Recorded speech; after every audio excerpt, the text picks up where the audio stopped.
Assalamualaikum warahmatullahi wabarakatuh. Salam bahagia, salam guru penggerak, bergerak, tergerak, menggerakkan. Saya, Siti Jubaidah, calon guru penggerak Angkatan 9, Kabupaten Bekasi, akan menampilkan aksi nyata modul 1.4 tentang diseminasi budaya positif di sekolah saya, SDN Tridaya Sakti 01. Selamat menyaksikan. Assalamualaikum warahmatullahi wabarakatuh. Waalaikumsalam warahmatullahi wabarakatuh.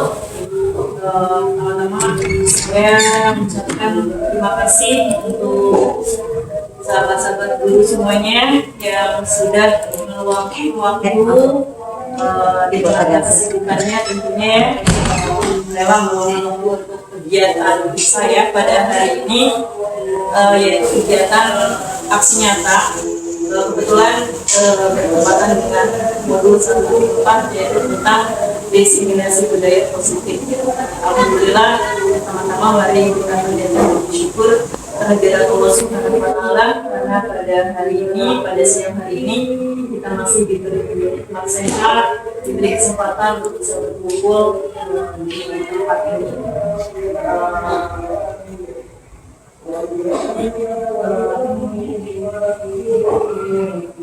Dan tidak lupa rasa hormat juga kepada kepala sekolah yang mungkin saat ini tidak bisa menemani acara hari ini. Bukan maksud saya berbicara di sini untuk menggurui ibu-ibu semua, gitu ya. Bukan juga saya merasa hebat karena saya bisa bicara di sini, tidak. Kebetulan ini hanya bagian dari tugas saya, karena kebetulan saya mengikuti kegiatan calon guru penggerak. Ini bagian dari tugas saya.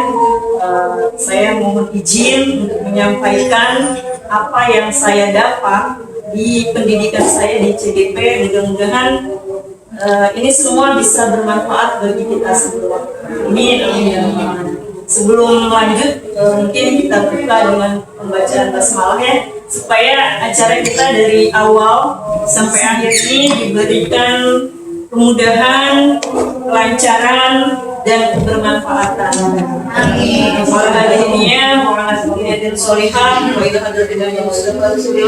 Al-Fatihah. Amin.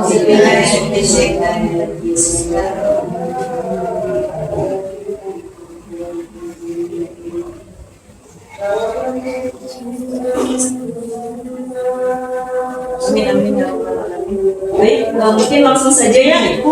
Ibu nggak ada bapak, iya ada bapak Ibu. Baik, langsung saja. Judulnya adalah aksi nyata modul 1.4 diseminasi budaya positif. Mungkin sebelum kita lanjut, bolehlah kita tenangkan hati kita dulu ya. Pikiran kita tenangkan terlebih dahulu, arahkan semua perhatian kita untuk fokus belajar. Saya merasa seperti menggurui ini ya kalau seperti ini. Kemudian hadirkan rasa ingin tahu, syukur dan kebijaksanaan. Jadi saya berharap dengan keberadaan ibu-ibu guru yang hebat semua di sini, ingin tahu apa sih itu ya, apa sih yang sudah dilakukan nih oleh CBP katanya gitu ya, ilmu apa sih yang sudah didapat oleh mereka sampai mereka kok ada acara seperti ini, ada acara diseminasi seperti ini. Diseminasi bukan dikasih nasi ya. Diseminasi. Ya, nah ini ada dasar pendidikan menurut Ki Hajar Dewantara. Ki Hajar Dewantara mengatakan, anak bukanlah sebuah kertas kosong yang bisa digambar sesuai keinginan orang dewasa. Anak lahir dengan kekuatan kodrat yang masih samar-samar. Tujuan pendidikan adalah menuntun, fasilitasi, membantu anak untuk menembakkan garis samar-samar agar dapat memperbaiki lakunya untuk menjadi manusia seutuhnya. Itu menurut Ki Hajar Dewantara. Jadi menurut beliau anak itu bukan seperti gelas kosong yang kita sebagai pendidik itu sebagai guru bisa menumpahkan, membuat anak itu ingin seperti yang kita mau, ya, tidak seperti itu.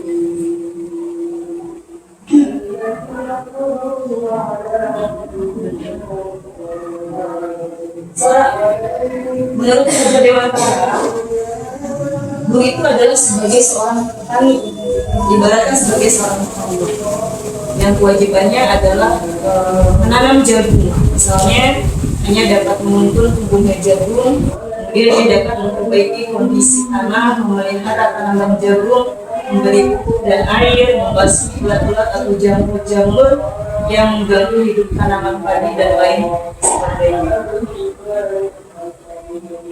Jadi Ki Hajar Dewantara itu mengibaratkan sekolah ini adalah sebagai sawah gitu ya, ladang, dan kita guru itu sebagai petani. Subur atau tidaknya sawah, tanaman yang ditanam petani atau itu tergantung si petaninya gitu ya. Dan dengan begitu juga dengan anak didik yang ada di sekolah itu. Mau kita bagaimanakan si anak didik ini gitu ya. Apakah mau kita jadikan anak yang bermanfaat, yang berkarakter gitu, atau anak yang biasa-biasa saja. Tinggal bagaimana kitanya, si pendidiknya. Kalau anak itu sudah bagus, kalau si pendidiknya tidak mendidik dengan bagus, mustahil anak itu akan menjadi bagus. Kalau pendidiknya itu kurang bagus, anak itu kurang bagus, tapi kalau kita tuntun dengan sabar, kita didik dia dengan sabar, sesuai dengan kodratnya, sesuai dengan karakternya, insya Allah lambat laun dia akan bagus. Mengibaratkan Ki Hajar Dewantara itu mengibaratkan pendidik itu seperti seorang petani dalam proses menuntun anak, diberi kebebasan untuk mendidik sebagai pamong dalam memberi tuntunan dan arahan agar anak menjadi dalam hati. Jadi tugas kita itu hanya menuntun ya, bukan memaksa anak itu ingin menjadi yang seperti kita mau gitu. Anak itu misalnya dia tidak bisa dalam pelajaran matematika misalnya, kita harus maksakan harus bisa di bidang matematika. Tugas kita hanya menuntun dan mengarahkan, bukan kamu harus bisa. Mungkin ada dari karakter yang lain, sifat yang lain yang bisa dipanggil nanti dari adanya gitu ya, atau dari bidang yang seninya yang bisa kita arahkan untuk anak didik tadi. Mungkin ada pernyataan seperti ini. Apakah ibu bapak setuju dengan pernyataan seperti ini? Hukuman dapat mendisiplinkan anak. Setuju atau tidak? Ada kalanya ya kita kalau terlalu anak itu harus begitulah yang diperbuat dengan hukuman bisa juga, tapi kalau anak cuma sekedar biasa-biasa aja hukuman tidak. Mungkin ada lagi yang bisa mau berpendapat. Hukuman itu bisa mendisiplinkan anak. Tidak harus dihukum, misalnya anakku nggak harus dihukum, anakku masih bisa kita bilangin atau diberikan nasihat. Mungkin dia dengan nasihat dia bisa berubah. Baik. Pada intinya mungkin ada lagi yang mungkin ingin pendapatnya. Hukuman itu bisa dapat mendisiplinkan anak. Setuju dengan pernyataan tadi? Rata-rata buahnya barangkali Bu Nusa, Bu Nia, ada Bu Satima, Bu Dia, Bu Ila, ada dari ini kali ya. Kalau anak ya juga dari usia. Terus dari anak itu kalau di dewasanya agak tertentu kali nggak apa-apa, tapi sebatas yang tahu umpamanya itu tidak berat, tidak sedang diskusi. Baik, berarti kalau hukuman itu juga dari mana macamnya gimana dulu, jenis hukumannya baru sekali ya gimana ya. Kita lihat ke belakang. Kemudian yang kedua nih, Pemberian hukuman dengan hal positif seperti membaca atau membersihkan halaman sekolah dapat meningkatkan disiplin anak. Kalau dengan pernyataan ini bagaimana kira-kira? Kalau membaca mungkin oke, tapi kalau membersihkan mungkin itu hal yang tidak bisa. Itu karena kalau membersih kita kan udah ada tugasnya masing-masing, tapi kalau membaca di samping anak itu bisa menyerap ilmu dari bacaan itu, mungkin kalau yang nggak bisa baca jadi bisa baca. Ada manfaatnya kalau baca atau disuruh nulis berapa lembar gitu, karena supaya efek jerak aja, tidak berubah lagi. Dengan pernyataan ini Buan setuju gitu ya, kalau misalnya Setuju dengan membaca, tapi kalau suruh membersihkan tidak. mungkin dari yang lain ada yang ingin berpindah. Membersihkan juga membersihkan apa ini dari obatnya. Emang kelas dari sama di kelas ada suka sih. Kalau membersihkan kamar mandi atau WC sekolah halaman, Artinya dilihat dari tingkatnya ya ini ya, jenis hukumannya gitu ya, berat atau tidak, ya usianya gitu. Kalau kelas 1 mungkin disuruh bersihin WC belum enggak ya, mungkin sampah ya, sesuai dengan tingkat usia. Oke, kemudian ini ada lagi satu lagi pernyataan seperti ini. Memberi penghargaan dapat meningkatkan motivasi belajar. Penghargaan dapat meningkatkan motivasi belajar. Penghargaannya dalam hal apa? Ya. Misalnya kalau penghargaan dalam hal apa yang akan diberikan kepada anak, kalau di kelas itu seperti apa, misalnya pemberian sebuah coklat apa, boleh aja, tapi kalau penghargaannya itu kita lihat dulu sejauh mana dia meningkatkan motivasi itu. Penghargaannya diberikan apa dulu? Ini Bu Yus mungkin ada setuju Ya, setuju dengan dikasih penghargaan, tapi dilihat dulu jenis penghargaannya itu seperti apa gitu ya. Dulu saya pengetahuan saya kayaknya sih nggak kurang setuju. Nggak apa-apa kan kita pendapat masing-masing ya. Iya beda. Pertanyaan tadi begitu. Memberi penghargaan dan meningkatkan motivasi anak. Motivasi belajar. Ya, kalau saya sih nggak setuju ya, karena yang kita inginkan kan dari anak itu sebenarnya motivasi itu dari dalam diri dia gitu, dari dalam diri dia bukan dari luar. Jika itu ada dari luar, khawatir nanti ketika tidak ada dia akan drop gitu, kecewa, itu tidak mau belajar lagi gitu, tidak enggak. Oke, baik. Ini masih dengan pendapat kita ya, tidak ada yang salah, tidak ada yang benar gitu ya. Terima kasih untuk pendapatnya.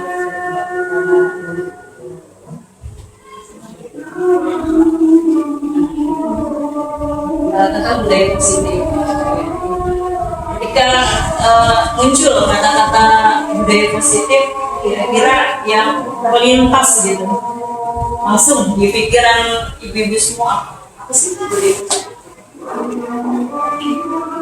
budaya yang baik, Budaya yang baik, kebiasaan, budaya yang bermanfaat, ya. Budaya positif adalah perwujudan dari nilai-nilai atau budaya yang universal yang diterapkan di sekolah. Jadi bentuknya nanti bisa bermacam-macam. Budaya yang baik, budaya positif itu dimulai dengan perubahan paradigma tentang disiplin positif, teori kontrol, kemudian ada 5 kebutuhan dasar anak, keyakinan kelas atau sekolah, dan segitiga restitusi.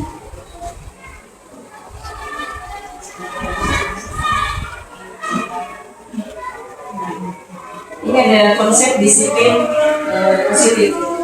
Kebanyakan orang akan menghubungkan kata disiplin dengan kata kutip, teratur, kepatuhan pada peraturan. Kata disiplin juga sering dihubungkan dengan hukuman. Padahal itu sungguh berbeda. Karena belajar tentang disiplin positif tidak harus dengan memberikan hukuman. Justru itu adalah salah satu alternatif terakhir dan bahkan tidak digunakan sama sekali.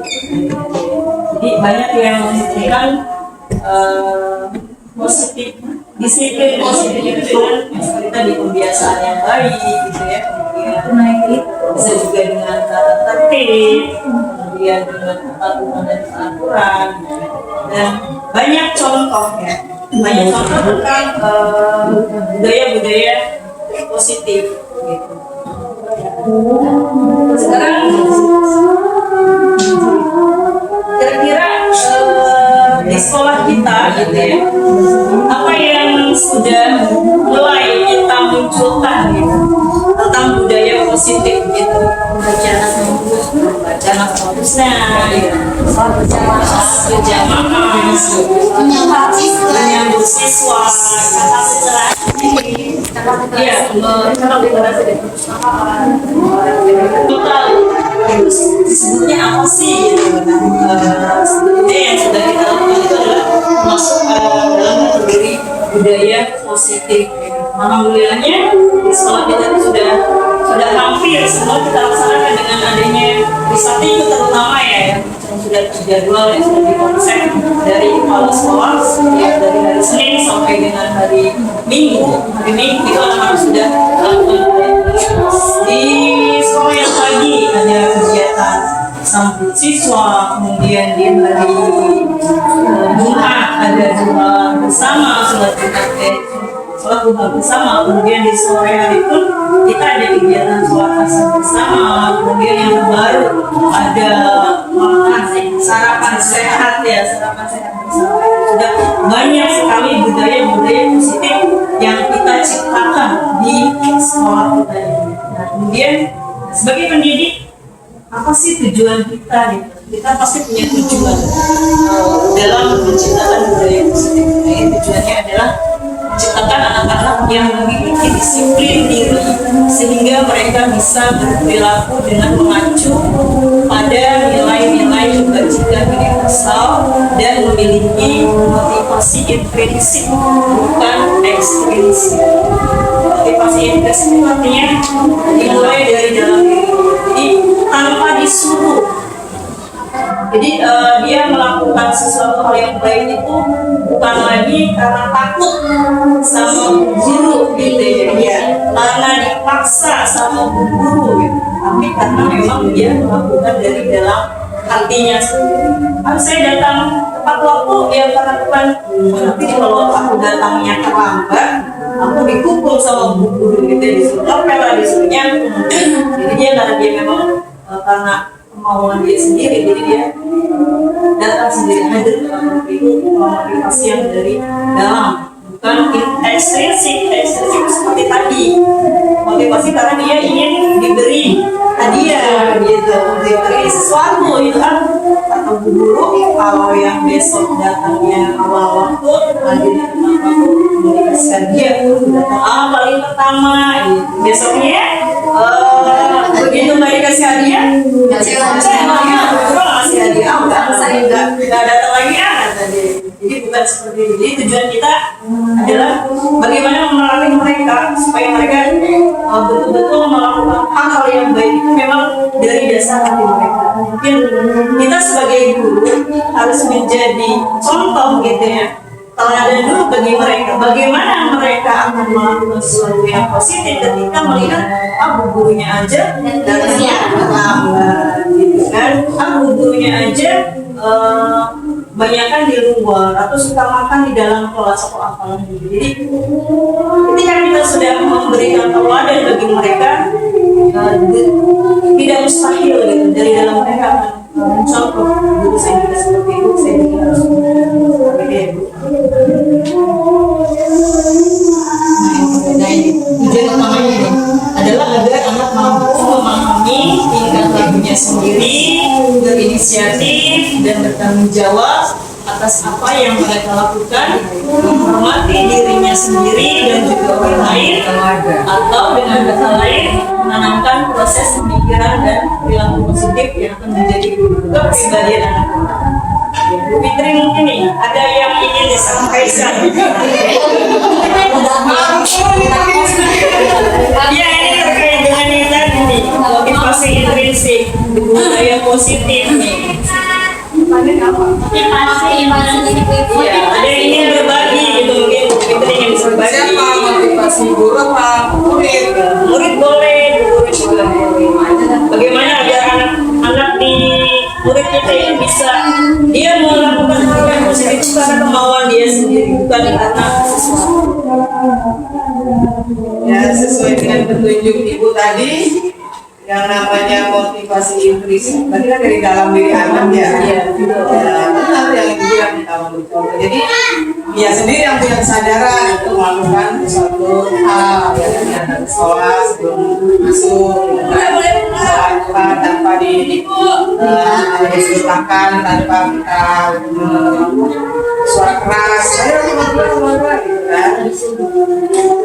Itu yang kalau gurunya tadi benar datang sebelum udah ngajar ya ada inilah memang sebelum waktu masuk ada kedua.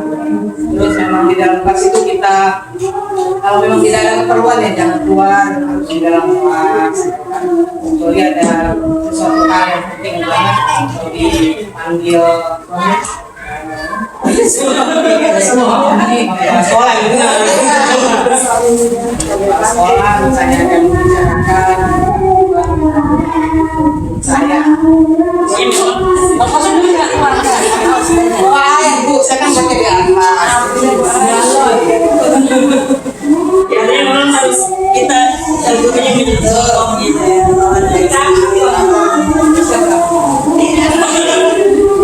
Nah, yang kita lanjut ke ada 3 hal yang mendasari motivasi perilaku kita sebagai manusia. Yang pertama, kita berperilaku itu atas dasar untuk menghindari ketidaknyamanan atau hukuman. Jadi sebetulnya ini adalah batasan yang paling rendah gitu ya. Jadi kalau kita mau melakukan sesuatu itu supaya tidak dapat hukuman gitu, ini yang paling bawah. Biasanya kalau orang seperti ini udah daripada segala masalah gitu ya. Dan mudah-mudahan kita tidak termasuk yang ini ya, yang berperilaku tapi karena takut gitu. Misalnya kayak kalau sekolah nih, awas nanti yang katanya terlambat dihukum gitu.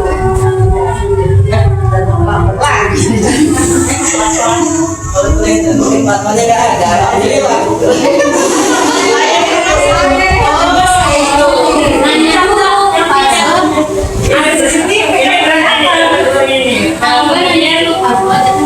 Iya betul. Kalau berarti ya,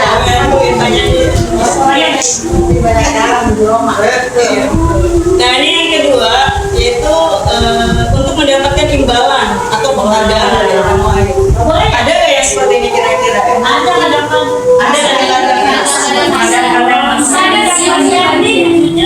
Oh iya betul. Itu kan bukan gaji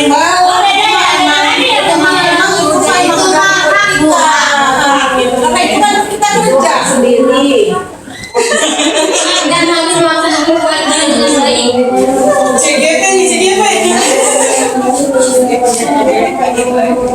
Iya mudah-mudahan kita melakukan sesuatu itu karena ingin mendapatkan imbalan atau penghargaan sebetulnya.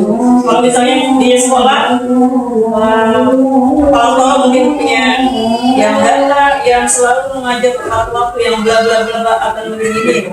Dulu yang pasien tuh kelihatan. Kita termotivasi melakukan itu biar nanti saya di penghargaan di disebut namanya gitu. Ya, kalau sudah dikasih penghargaan sekali sudah. Dan apa yang dapat penghargaan? Biasanya apa yang gitu ya? Boleh. ini begitu. Iya. Betul tadi tujuannya. Saya mengajar biar sertifikatnya cepat cair. Saya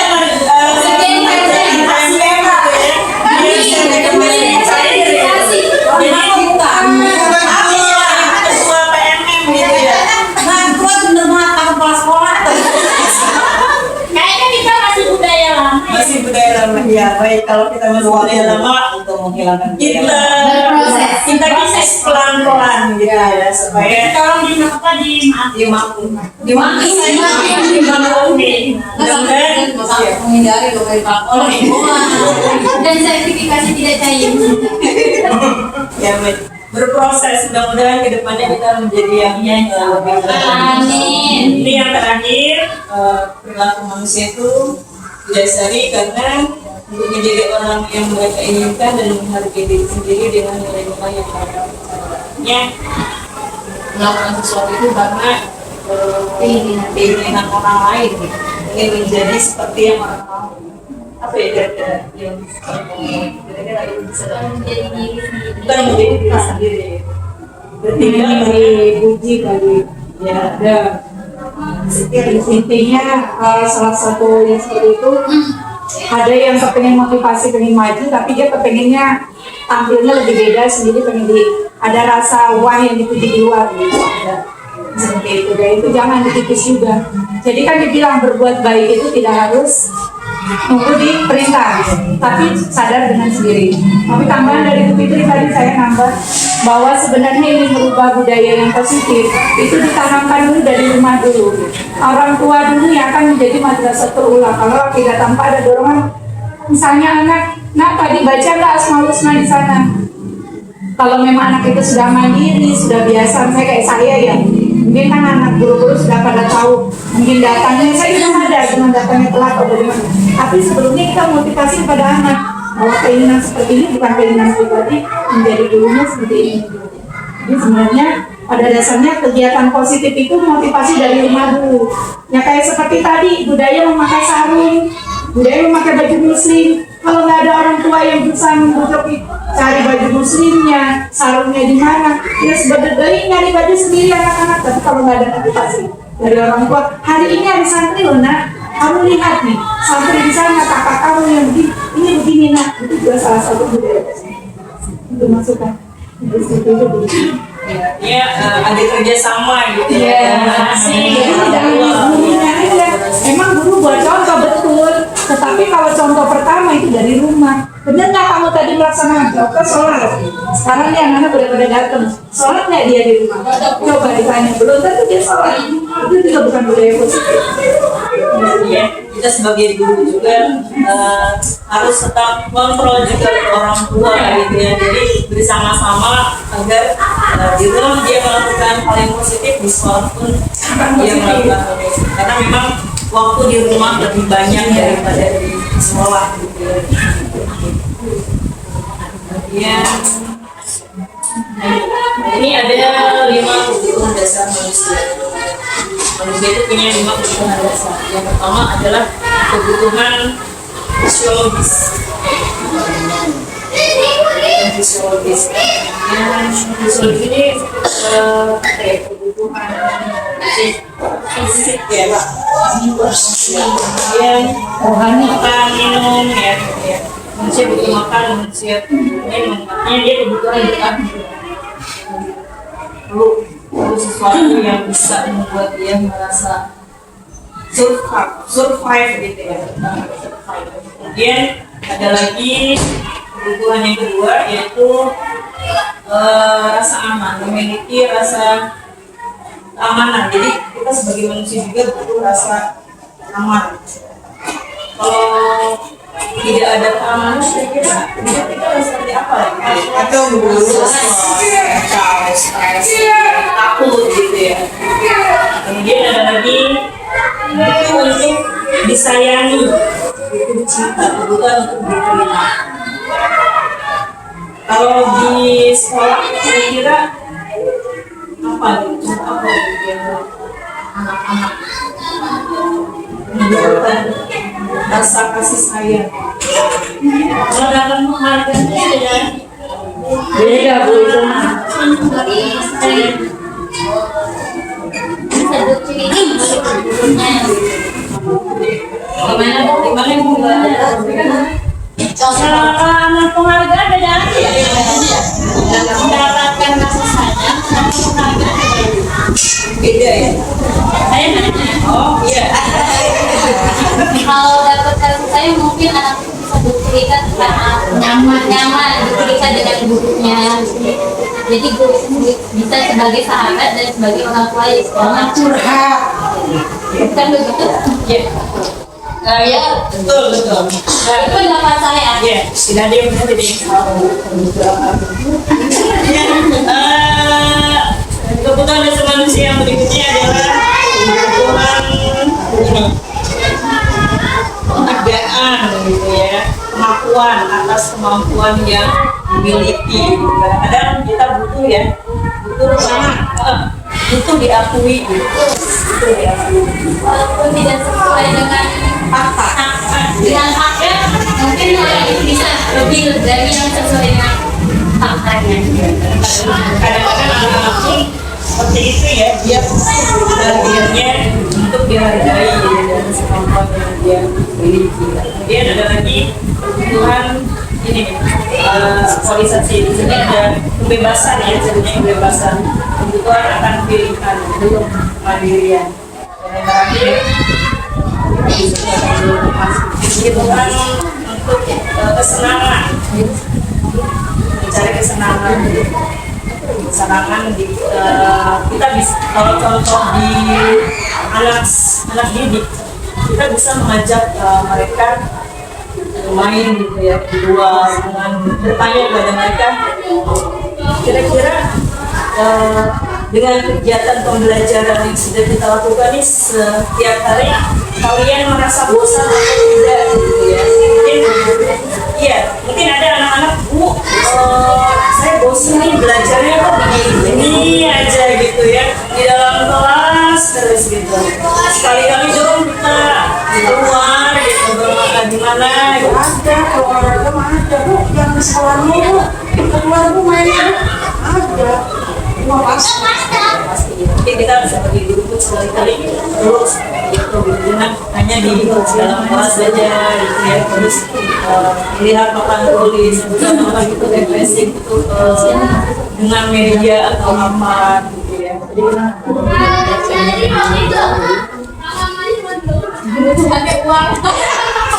Kebutuhan uang katanya. Bukan dasar kan? Ini ada salah itu paling pokok. Uang di atas segala-galanya. Ada uang seperti orang apa? Lemes. Ada uang atau seperti itu mobilnya buang. Ada uang atau sekolah.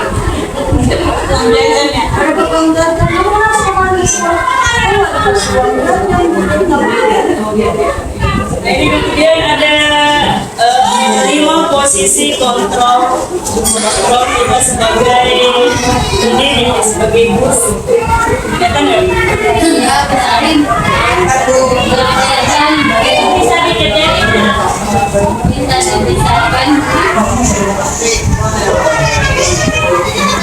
Nah, ini sebagai guru, ini refleksi diri kita sebetulnya. Sebelum saya menerima materi pembelajaran ini di pendidikan PDW, mungkin posisi saya pribadi ini ada masih di level hukum, yang saling hukum itu bisa menggunakan hukuman fisik maupun verbal. Jadi ketika ada anak yang melakukan sesuatu hal yang tidak bagus, langsung kamu ini ngapain? Langsung menyalahkan, langsung menghukum dia sendiri.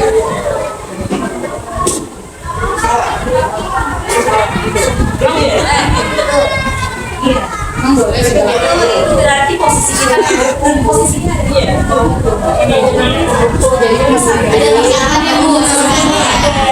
ada tingkatan, ada 5 posisi kontrol kita sebagai pendidik dan juga di rumah sebagai orang tua. Kadang kalau di rumah mungkin saya pribadi gitu ya, cenderung kategorinya hukum. Jadi kalau anak udah bikin kesalahan tanpa bertanya, tanpa apa, udah langsung nyalahin aja gitu. Nanya hukum, udah dong ini. Seperti itu, iya. Intimidasi langsung rekomendasi. Banyak foto Iya, yang kedua, Ada lagi video ya. Lanjut Bu. yang kedua ada posisi kontrolnya membuat orang merasa bersalah. Nah, dalam ini biasanya guru akan bersuaranya lebih, walaupun dia memarahi anak, tapi intonasi suaranya itu tidak ada tingkatan sudah mulai berhenti. Tapi dia tetap menjudge anak itu sudah merasa bersalah. Nah, iya, ada ibu yang bisa mencatatkan mereka kalau di kelas itu. Kamu kenapa nggak pakai sepatu? Tadi ibu dimarahin sama Pak Tino. Iya, itu kalau yang hari itu ya. Kalau pas sepatu itu, waktu itu kalau sekolah. Oh iya Mas, nanti ibu yang disalahin. Kepala sekolah. Iya, artinya anak pasti saya gitu ya. Kita selalu, saya pun selalu begitu seperti itu. Ayo pakai sepatunya. Kalau nggak pakai sepatu nanti ibu nih dimarahin sama Pak Tino gitu. Saya di rumahnya sama anak saya. Itu kamu kasihan sama bunda. Bunda kan nggak capek.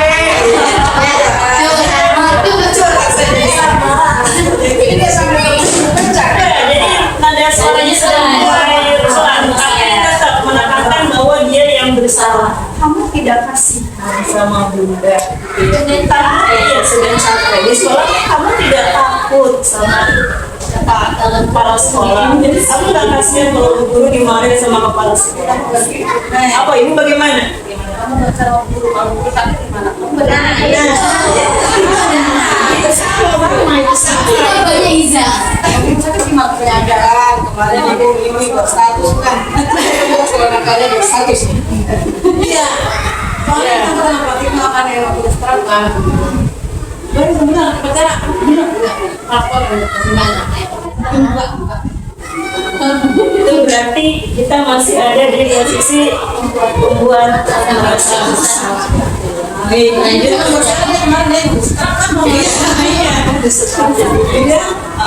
Ini yang ketiga, posisi teman. Ini guru pada posisi ini tidak akan menyakiti murid, namun akan tetap berupaya mengontrol murid melalui persuasi. Biasanya kalau yang posisi teman ini sudah ada di level anak-anak kelas 4, kelas 5, kelas 6. Nah, tidak mungkin nih guru kelas 6 bisa berbagi menghadapi anak yang kelas 6 nih kalau ada masalah gitu. Kategori sebagai teman gitu. Nah, artinya seperti apa ya? WA biasanya deh gitu. Kalau misalnya kasih tahu anak gitu ya, jangan chatting sampai malam gitu kan. Kalau ayo udah malam pada tidur nggak boleh, itu kan terlalu kasar. Kayaknya ngomongnya tuh ke anak-anak lebih kayak teman aja gitu. Udah yuk gitu. Besok kan kita sekolah, jadi kayak mengajak aja gitu. Terus pokoknya usahain ya, jangan sampai dia di rumah sampai larut gitu. Besok jelas ngantuk, belajarnya jadi fokus. Yuk kita kopi bareng-bareng gitu. Kayak ngajak gitu, lebih kepada mengajak. Terus juga kalau misalnya ada larangan membawa HP, kita juga untuk classroom, pokoknya jangan ada yang bawa HP. Kalau ada yang bawa HP, hukum itu nggak gitu. Jadi ngajaknya gini, udah pokoknya kamu nanti nggak usah bawa HP, pakai HP ibu aja. Kalau misalnya mau rekam apa, pakai HP ibu aja. HP kamu simpen di rumah. Jadi saya nggak bilang nggak usah bawa HP. Jadi cukup gitu. HP kamu nggak usah dibawa ke sekolah. Jadi kalau ada apa-apa pakai HP ibu aja. Mau rekam mau bikin TikTok pakai HP ibu aja. Kayak gitu bahasanya. Jadi lebih ke apa yang kan? Jadi anak pun seperti itu tidak merasa takut gitu ya, tapi tetap menghormati gurunya gitu loh. Di posisi ini sudah mulai agak bagus untuk kita guru gitu ya. Kemudian ada lagi yang keempat, yaitu sebagai waktunya mendukung murid agar dapat menemukan solusi atas permasalahannya sendiri. Ini memang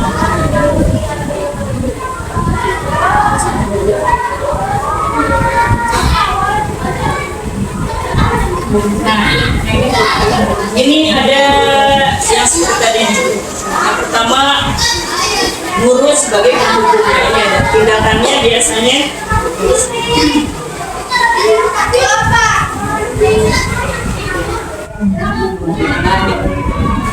posisi guru sebagai penghukum ini biasanya tindakannya itu memarahi, mengkritik, menyakiti, melakukan tindakan kekerasan. Biasanya kata-kata yang diucapkan, cirinya ini ada cirinya, cirinya di posisi penghukum itu biasanya kalau kita marah, kalau kamu gitu ya, seperti tadi, bapak, ibu, akan, gak kasih ya. Terus nih, akibatnya apa?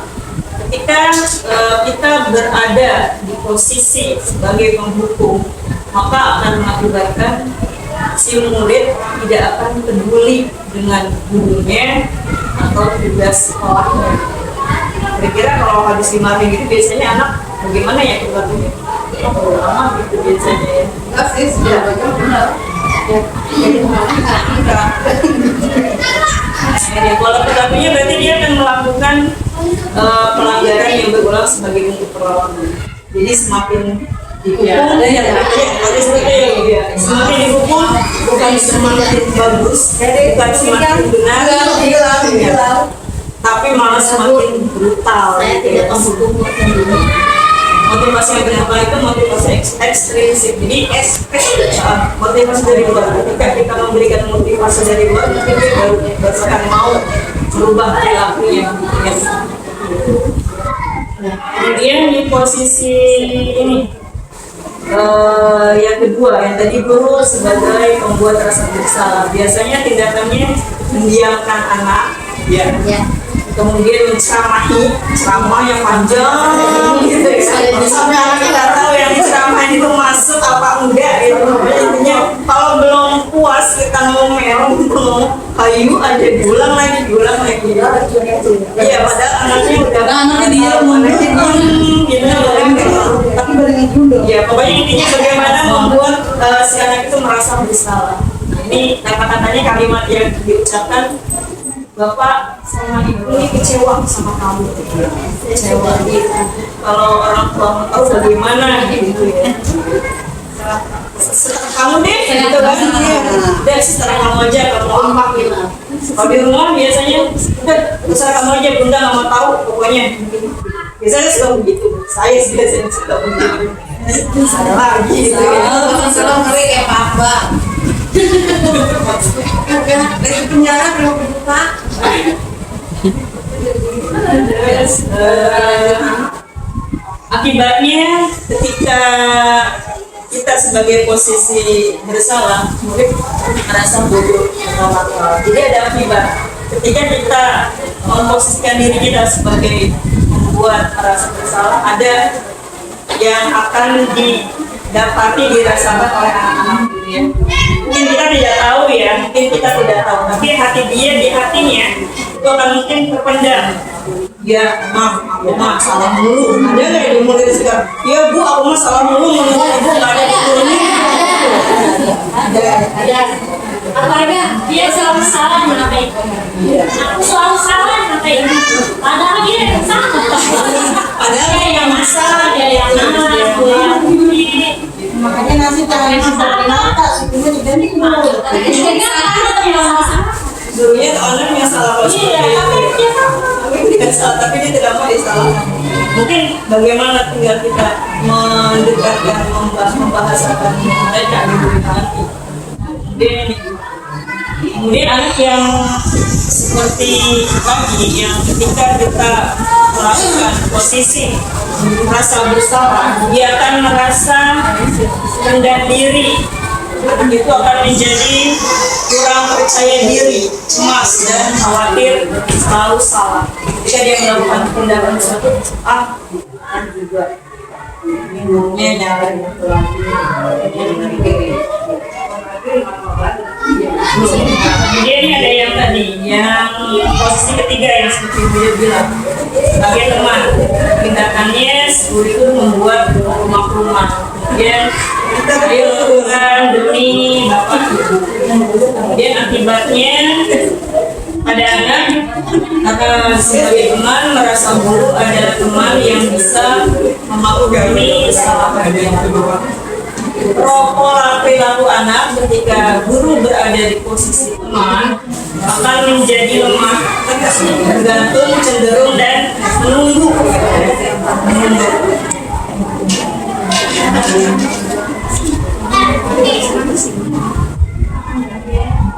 Ini posisi guru sebagai pemantau atau pengawas. Tugas tindakannya adalah mencatat atau memantau. Perkataan yang dikatakan biasanya kamu sudah tahu aturannya Pak. Kemudian boleh mempertanyakan konsekuensinya, ada akibatnya. Pola perilakunya orientasi pada ganjaran dan hadiah.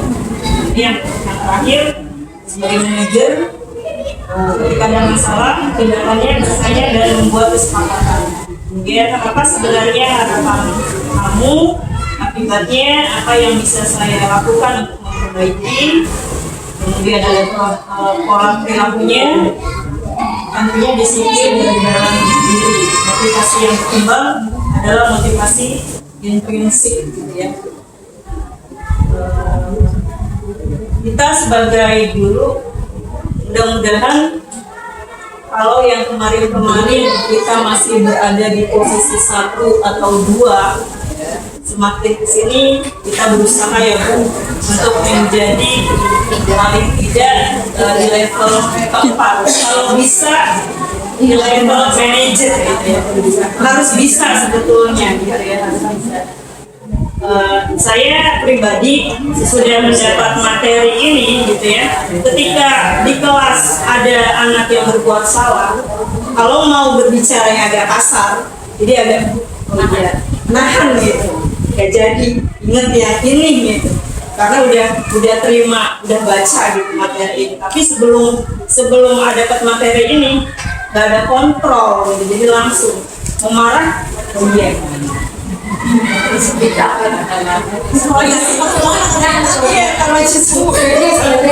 jadi bahasanya ini Bu Fitri, memang agak sulit ya, agak susah Bu, memang. Tapi ini perlu kita latih, bukan di sekolah saja, kita diterapkan di rumah juga.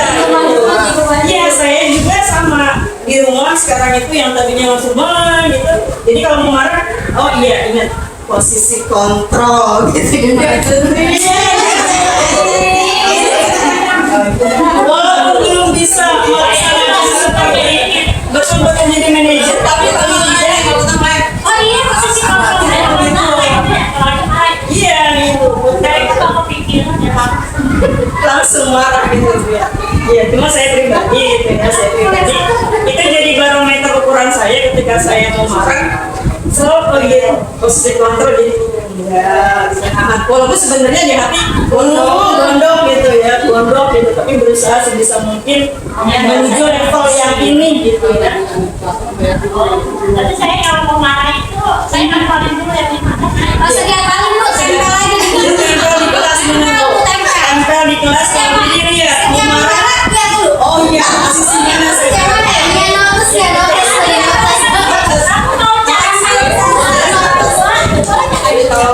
Mungkin boleh kali ditawarkan. Artinya betul tadi seperti Bu Nuril taruh di tempel gitu ya. Jadi kalau ada anak yang nakal, kira-kira kita mau marah ngerem. Oh iya, saya mau masuk level mana ini Bu ya? Tiap sudut. Iya, kalau ada gitu ya. Ayo diprintin ya Bu, biar kita istighfar. Gimana sih ini bagus istighfar? Saya bilang warna. Oh, jangan marah. Habisnya yang di sudut-sudut dipasang semua. Ini benar-benar Bu. Jadi ukuran kita. Jadi oh iya. Jadi arahnya kalau kayak gitu ya, misalkan ada anak yang kesiangan dia lagi karena kita kalau nggak usah marah, kamu nggak kesiangan kayak gue sama ya.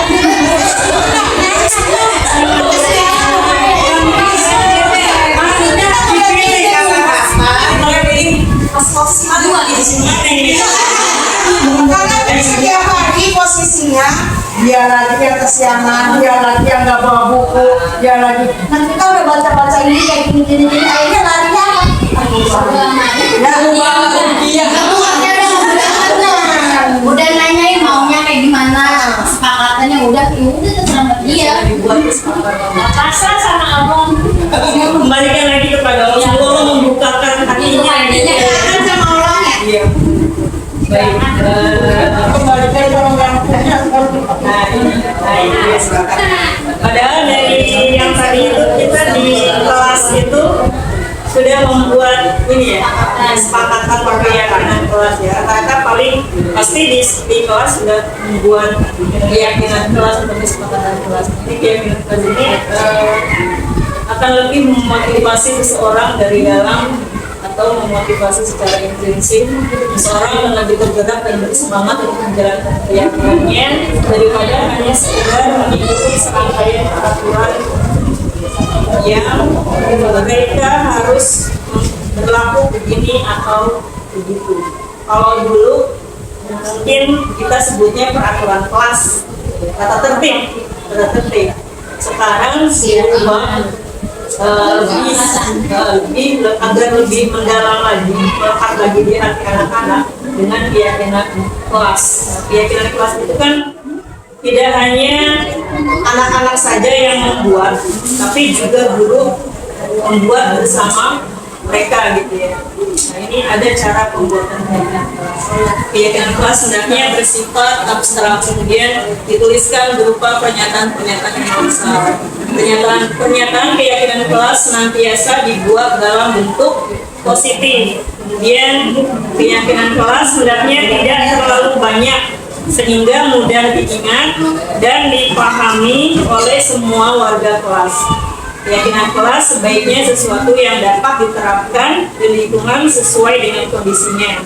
Semua warga kelas hendaknya ikut berkontribusi dalam pembuatan keyakinan kelas, bisa lewat curhat, pendapat, dan bersedia meninjau kembali keyakinan kelas dari waktu ke waktu. Saya yakin ibu-ibu di sini sebelum memulai pelajaran baru, semuanya pasti sudah membuat keyakinan kelas gitu ya, dengan tujuan apa Bu keyakinan kelas itu dibuat kira-kira?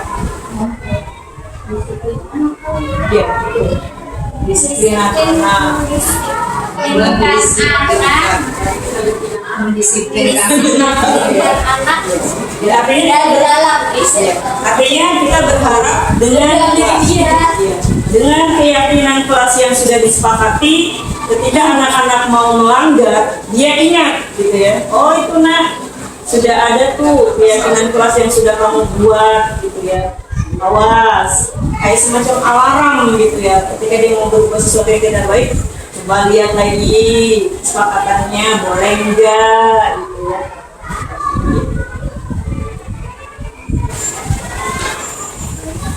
Terakhir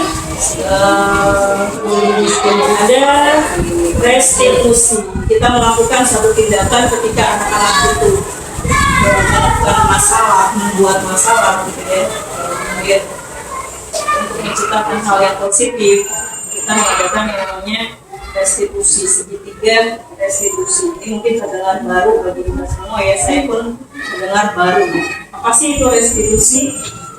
Restitusi itu adalah sebuah proses menciptakan kondisi bagi murid untuk memperbaiki kesalahan mereka sehingga mereka bisa kembali pada kelompok mereka dengan karakter yang lebih kuat. Ini menurut dosen.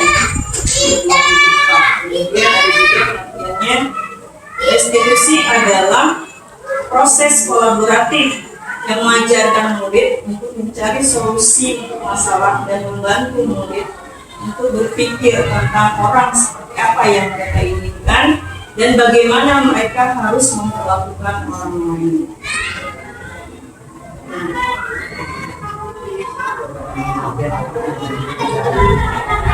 Nah ini adalah manfaat dari restitusi. Manfaatnya adalah dapat membantu murid menjadi lebih memiliki tujuan, disiplin positif, dan memulihkan dirinya setelah berbuat salah. Tujuannya adalah menjadi orang yang menghargai nilai-nilai kebajikan yang mereka percayai. Ini ada 3 langkah ketika kita akan melakukan restitusi. Yang pertama adalah menstabilkan identitas. Pas itu menstabilkan identitas, artinya ketika anak berbuat salah, maka ada kebutuhan dasar dari mereka yang tidak dipenuhi, yang tidak dipenuhi oleh kita. Pasti ada sesuatu yang mereka jadi masalah. Nah, bagian dasar segitiga restitusi ini memiliki tujuan untuk merubah orang yang gagal karena telah berbuat kesalahan menjadi orang yang sukses. Jadi kita tidak langsung menyalahkan mereka gitu ya ketika mereka berbuat salah. Kemudian langkah yang kedua adalah memvalidasi tindakan yang salah, yaitu kita sebagai pendidik harus memahami kebutuhan dasar yang mendasari tindakan anak berbuat kesalahan. Kebutuhan dasar apa sih yang bikin mereka itu jadi berbuat sesuatu yang tidak baik? Yang tadi, apakah mereka kurang kasih sayang dari kita, gitu ya? Apakah mereka ada makanannya gitu ya, dari fisiologisnya bertahan hidupnya kurang sehingga mereka melakukan kesalahan? Artinya ada 5 dari 5 kebutuhan dasar itu kurang terpenuhi sehingga mereka melakukan kesalahan. Kita validasi tindakan yang salah, tanya dulu ke mereka. Yang terakhir, menanyakan keyakinan. Jadi di sini menanyakan ke anak tentang apa kehidupan ke depan yang diinginkan. Yang mereka sudah menemukan gambaran masa depannya, guru dapat membantu mereka untuk fokus pada gambaran.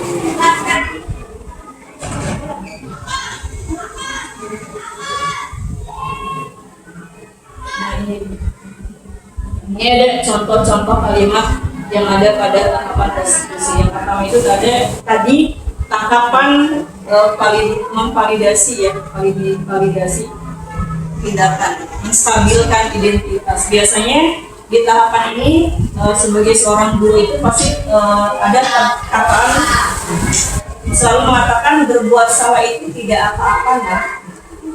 Kemudian tidak ada manusia yang sempurna. Jadi kalau kita sedang menghadapi anak yang bermasalah, boleh dibilang ke mereka, misalnya mereka mencontreng misalnya kasus seperti itu. Iya. Jadi kita yang pertama itu menstabilkan identitas dulu, stabilkan identitas. Jangan bikin mereka bersalah, jangan bikin mereka itu semakin down gitu ya dengan masalah yang sedang dia hadapi. Jadi kita tanya dulu, nah, berbuat salah itu tidak apa-apa. Ibu juga pernah berbuat salah, tapi jangan diulangi lagi. Tidak ada manusia yang sempurna. Jadi dengan seperti itu kan mereka akan jadi si guru tidak menyalahkan saya. Kemudian mencari solusi. Ada pembicaraan seperti ini. Yang di tahap kedua, validasi identitas.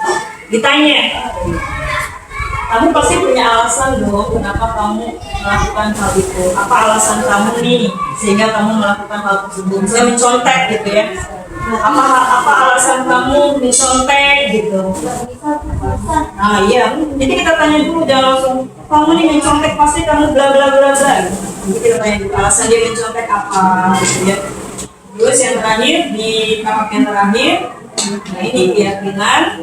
Ditanya, kalau misalnya tadi mencontek itu salah, kamu tahu kan kesepakatan kelas kita gitu, gimana nih, termasuk kesepakatan kelas yang mana, keyakinan kelas yang mana nih kamu melakukan tindakan mencontek ini misalnya. Pasti kan anak-anak akan ingat, oh iya Bu, itu tidak jujur gitu ya. Kalau misalnya sudah tahu tidak jujur, apa yang akan kamu lakukan ke depannya gitu, supaya kamu tidak melakukan lagi hal mencontek seperti ini. Jadi itu Bu, ketika ada anak yang sedang mengalami masalah, kita seolah-olah harus bisa menjalani ini. Ya, kita tanya dulu gitu ya, jangan sampai dia kita jadikan just orang yang bersalah. Ada tahapannya. Nah ini nanti ada contoh saya sudah melakukan restitusi pada anak didik saya. Kasusnya mencontek pada saat PTS kemarin. Kawan yang contek, akhirnya saya panggil.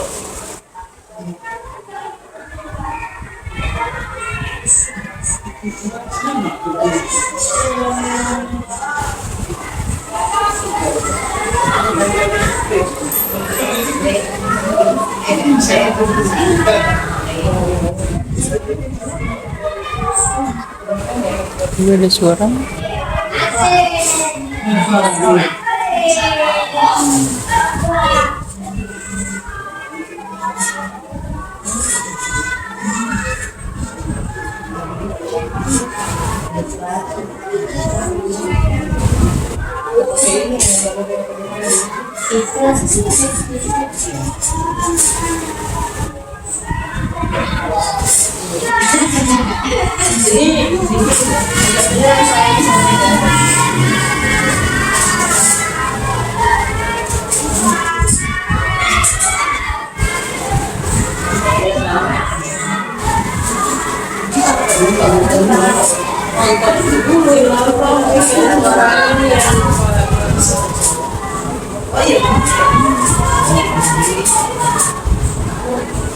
Ya intinya ini Aziza itu contek, tapi biasanya kalau kita langsung memarahi, kita panggil dulu anaknya, katanya apa alasan Aziza mencontek gitu ya. Jadi kalau kita tanya seperti itu pasti dia, Bu saya alasannya begini. Jadi kita tidak langsung menyalahkan sih kalau kita melakukan seperti ini, jadi anak tidak akan tumbuh rasa percaya diri gitu ya, jadi tidak takut gitu sama kita. Jadi dari suaranya. Sekian dan terima kasih. Baik, dari budaya positif yang sudah kita bahas kali ini gitu ya, ada mungkin sebelum saya tutup designasi ini, ada yang mungkin ingin berbagi pendapat atau apa, silakan berbagi pendapat atau bertanya ya. Satu aja pertanyaan ya. Jadi kita itu sebenarnya butuh menjelaskan ini ya, Quran ini. Jadi intinya guru tidak boleh memberikan hukuman fisik itu atau verbal. Iya. Dua-duanya nggak boleh. Memberikan hukuman artinya gini, ada tahapan gitu ya. Jadi kan tadi sudah ada tahapan. Ketika kita anak berbuat salah itu, kita jangan langsung menghukum dia. Bisa kita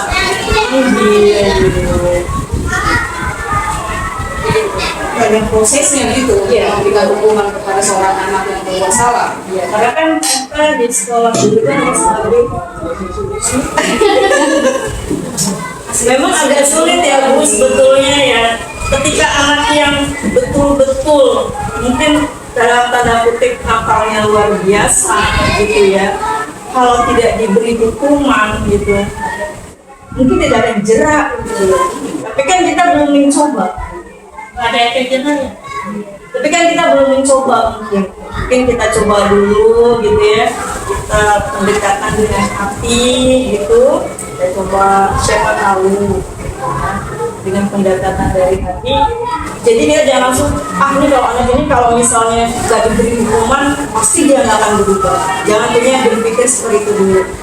Jauh-jauh dulu itu kita coba dengan pendekatan hati, mudah-mudahan dengan pendekatan hati bisa berubah. Paradigma yang selama ini harus dihukum, kita kikis sedikit mungkin sulit gitu ya, sebetulnya sulit. Tapi kita berusaha sebaik mungkin untuk menjadi seorang pendidik yang sesuai dan dengan pemikiran Ki Hajar Dewantara. Ibu, ya sudah cukup kayaknya, waktunya sudah siang ini. Terima kasih ya. Terima kasih banyak untuk waktunya. pada hari ini mudah-mudahan yang kita bahas hari ini itu bisa bermanfaat bagi kita semua, khususnya bagi saya pribadi. Kedepannya mudah-mudahan kita menjadi pendidik-pendidik yang dicintai oleh anak, yang kehadirannya dirindukan, ya dinanti-nanti ketidakhadirannya dipertanyakan, seperti itu ya. Jangan menjadi pendidik yang kehadirannya tidak dinantikan, ketidakhadirannya pun tidak ditanyakan gitu. Jangan sampai ada jam kos gitu. Gurunya nggak masuk gitu ya. Jangan sampai seperti itu ya. Terima kasih banyak sekali lagi saya ucapkan atas perhatian ibu guru semuanya. Saya akhiri. Assalamualaikum warahmatullahi wabarakatuh. Waalaikumsalam warahmatullahi wabarakatuh.